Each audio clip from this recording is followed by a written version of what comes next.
पाँच ही बांस के बांगिया बहंगी लचकत जाए, बहंगी लचकत जाए।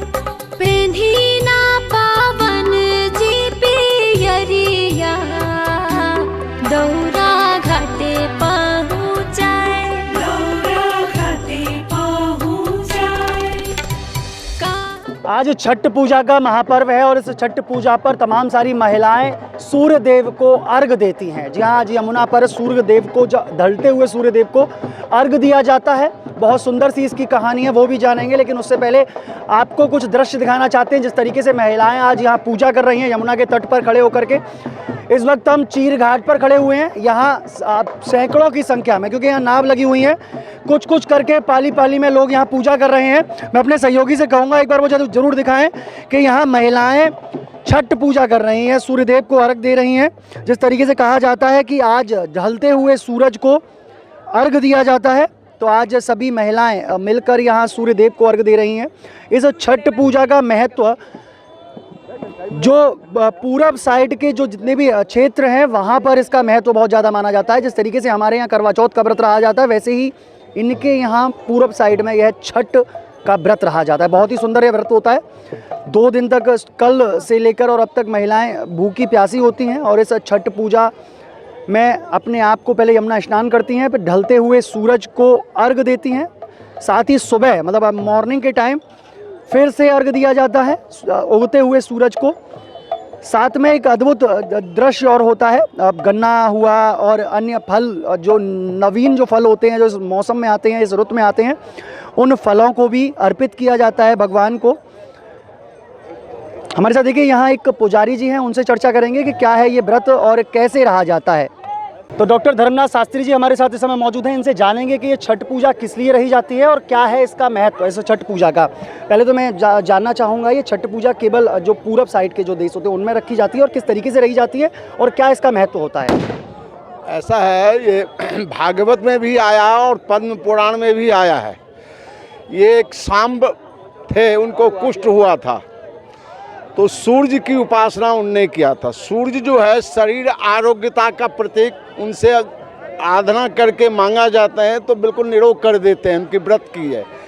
इसका पर्व जो है पूर्वांचल में विशेष किया जाता है, जैसे कि बनारस इत्यादि जो पूर्व के लोग हैं वो ज़्यादा करके, क्योंकि वहाँ प्रचलित है, जस्मिन देश से सदाचार है, वहाँ का जो रीत रिवाज है उसमें ये विशेषता इनका जो है पर्व मनाई जाती है। ये 3 दिन का उपवास होता है, 4 दिन का क्रिया होता है। पहले दिन स्नान करके शुद्ध भोजन एकाहारी करते हैं, उसमें भी लौकी घिया इत्यादि का सब्जी होना अनिवार्य है, शुद्धता का मूंग का दाल है इत्यादि।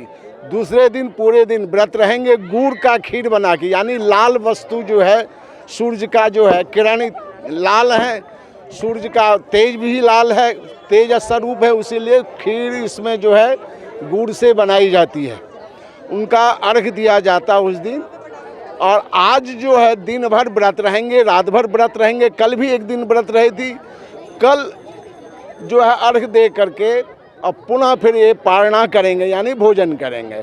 उगते हुए सूर्य और डूबते हुए सूर्य को आराधना ये करेंगे। आज जो अर्घ दिया गया है वो ढलते हुए सूरज को दिया गया है और कल सुबह उगते हुए सूरज को अर्घ दिया। जी। और इनके आराधना से जो जिनके अपंग हैं, काया नहीं है, उनके लिए काया निरोग हो जाता है। जिनके संतान नहीं होती है, संतान की प्राप्ति होती है।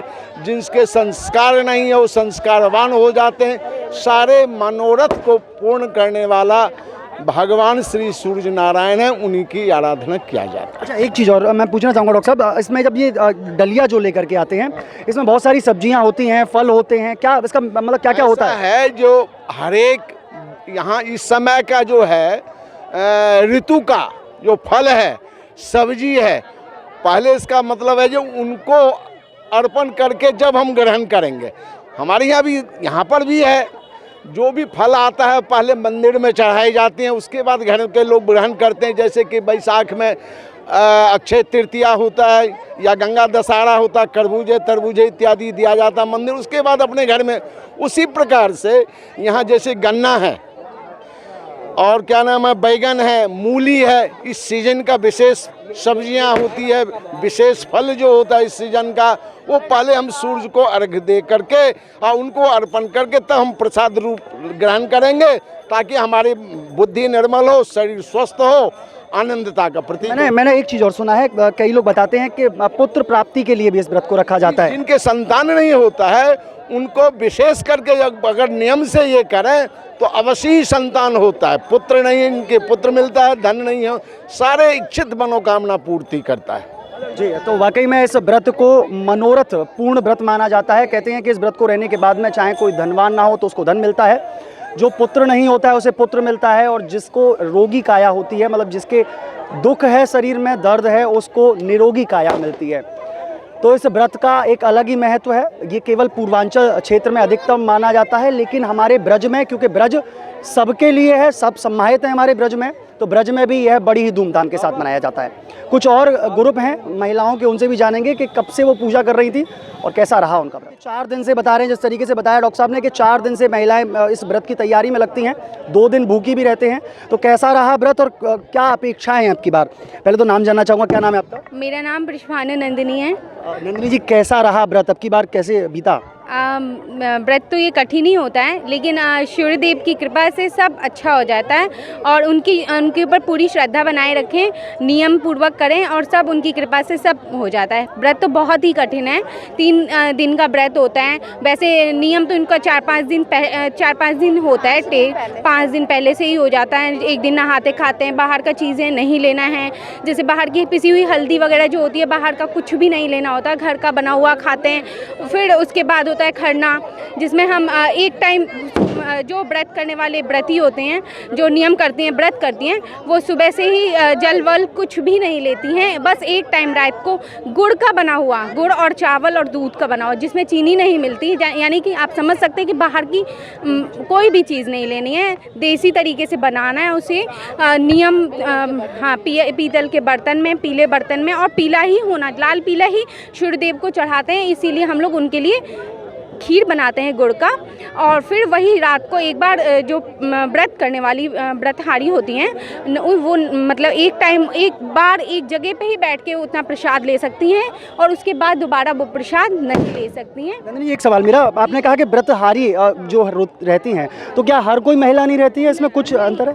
वैसे तो देखा जाए तो मिथिला की सभी परंपरा चली आ रही है। मिथिला की नारियाँ ज़्यादातर, मतलब यहाँ आता रहता है, हाँ, पीढ़ी दर पीढ़ी वो चला आ रहा है। तो कम से कम एक परिवार में एक महिला तो निश्चित ही है करना। जैसे सासू माँ की, उनके बाद उनकी बहू की, तो हाँ, पीढ़ी दर कितने दिन पहले से आप लोग तैयारियां करती हैं इस व्रत की? क्योंकि व्रत तो पहले से ही पता चल जाता होगा। पहले तैयारी किया जाता है, क्योंकि खरीदना, ये डाला वगैरह, ये वो फल वगैरह खरीदना। गेहूँ होता है, हम इसमें धो के खुद ही अपने यहाँ पीसते हैं, और उसका ही हम लोग जैसे फलहार वगैरह जो भी बनाते हैं, कुछ भी झूठा नहीं होना चाहिए। जब बाहर की कोई भी चीज़ नहीं, घर में ही धो के नहीं खाते हैं उसमें, मतलब जैसे चुग लेते हैं ना जाने, वो सब चुगना नहीं चाहिए, उसमें चूहे नहीं आने चाहिए, कुछ भी नहीं, बहुत नियम होता है इसमें। तो वो खरना होता है, जिसमें हम गुड़ का एक बार खा लेते हैं, उसी बार चाय पानी जो भी उस स्थान पे जितना ले सकती हैं, जो व्रत वाली स्त्रियां होती हैं,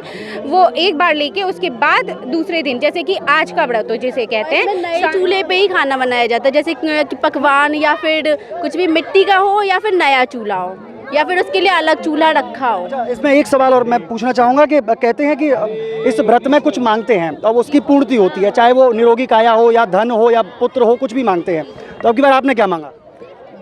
भगवान से मांगने की, वो तो सब कुछ जानते, अंतर्यामी हैं, तो सब ये कोरोना काल में तो यही लोग चाहते हैं हमारा परिवार सुखी रहे। मैं एक बात बताती हूँ, मेरी मम्मी थी, वो मन्नत मानी थी कि इसको बच्चा होगा तो अगले साल से कर लेना, तुरंत मतलब जस्ट मन्नत मानी, और नेक्स्ट मंथ मुझे पता, मेरी शादी को 7-8 साल हो गए थे, तो मम्मी नेक्स्ट मंथ ही मुझे पता चला कि मैं गर्भवती हूँ। उसके बाद फिर मम्मी बोले कि ठीक है दूसरे साल से कर लेना, पर बच्ची मेरी छोटी थी, ठंड का समय था तो नहीं कर पाया। उसके बाद नेक्स्ट ईयर से, ये मेरा 5वां साल है, मैं 5 साल से कर रही हूँ इस व्रत को। आपका तो शायद नया है, अभी पहला है, तो कैसा रहा और कैसा एक्सपीरियंस रहा? का इंटरव्यू भी दिया। मेरा ठीक है, मैं दीदी का हेल्प करती हूँ, ये मेरी बहन ही है। पहले मम्मी करती थी, सारी तैयारी करवाती हूँ, पहले से बहुत उत्सुकता रहती है मन में कि छठ में, अभी मैं ससुराल से आई हूँ छठ के लिए स्पेशली, कल चली जाऊँगी, इसलिए बहुत धूमधाम से मनाया जाता है। हमारा फैमिली बहुत बड़ा है यहाँ पे। तो नई शादी हुई है तो नया क्या मांगा आपकी बार छठ माता से? छठ माता से तो क्या मांगते हैं, हमें सीक्रेट है, बता नहीं सकती। तो वाकई में मनोहार जो पूर्ण होती है इस पूरे व्रत को रखने के बाद में, जितनी भी आपके मन में आकांक्षाएं होती हैं उनको पूर्ण करने वाला ये व्रत है और बहुत ही उत्तम व्रत है। और तमाम सारी महिलाएं रहती हैं, केवल यह पूरब से ही बिलोंग नहीं करता है कि पूरब की ही महिलाएं इस व्रत को रहती हैं, अपितु व्रजमंडल की भी तमाम सारी महिलाएं इस व्रत को बड़ी ही धूमधाम के साथ रहती हैं। और धूमधाम आप देख ही सकते हैं, सैकड़ों की संख्या में यहाँ आसपास में लोग आपको दिखाई दे रहे हैं। मैंने दृश्यों के माध्यम से भी दिखाया, तो आपको देखा होगा आपने कि बहुत सारे लोग इस व्रत को खुशहाल पूर्वक बनाते हैं और साथ में यहीं पटाखे भी जलाते हैं। बहुत ही उत्तम व्रत है। ऐसी अन्य खबरों को देखने के लिए जुड़े रहिए न्यूज़ 11 के साथ में अपने सहयोगी मोहित गुप्ता के साथ। मैं बलराम शर्मा, न्यूज़ 11 वृंदावन, यमुना जी।